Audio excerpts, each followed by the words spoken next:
Randolph Greene is an American theoretical physicist and mathematician.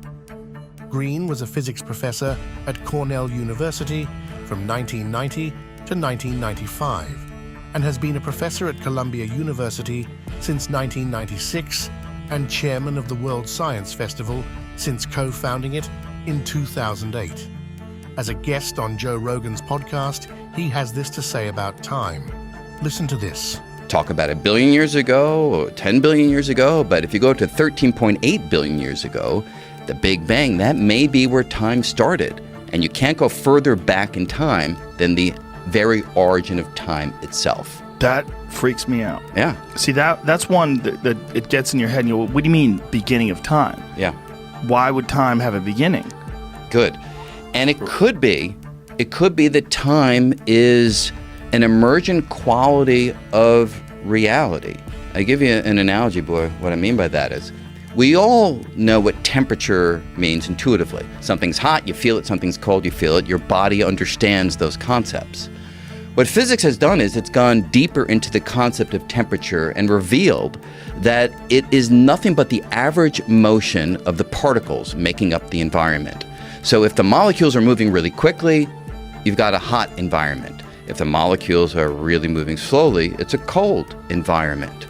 So temperature emerges from the motion of particles. So if you have like one particle, you can't really talk about it being hot or cold because you need a conglomerate. You need an agglomeration of particles to be able to talk about their average motion. And in that sense, temperature is this emergent idea that rests upon more fundamental ideas, the molecules and atoms that make up reality. Maybe that's true of time. Maybe time as we know it is a property that only makes sense in certain environments when there's enough stuff arranged in the right patterns. But fundamentally, maybe there are atoms or molecules of time, which when not arranged in the form that we are familiar with, don't yield time as we know it. Time itself may be a quality of the world that exists here in this environment, but doesn't even apply in other environments that are configured radically differently. So, what if time is an emergent quality due to a certain arrangement of particles that begins at Big Bang? What is the theological consequence of this? Well, if there are certain events in reality that does not yield time, then it is possible that a succession of events may happen in that reality without time.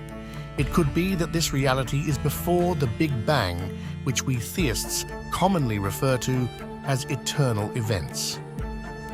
In these eternal events, the sun was begotten as the firstborn, and other spiritual creatures were created, all without yielding time.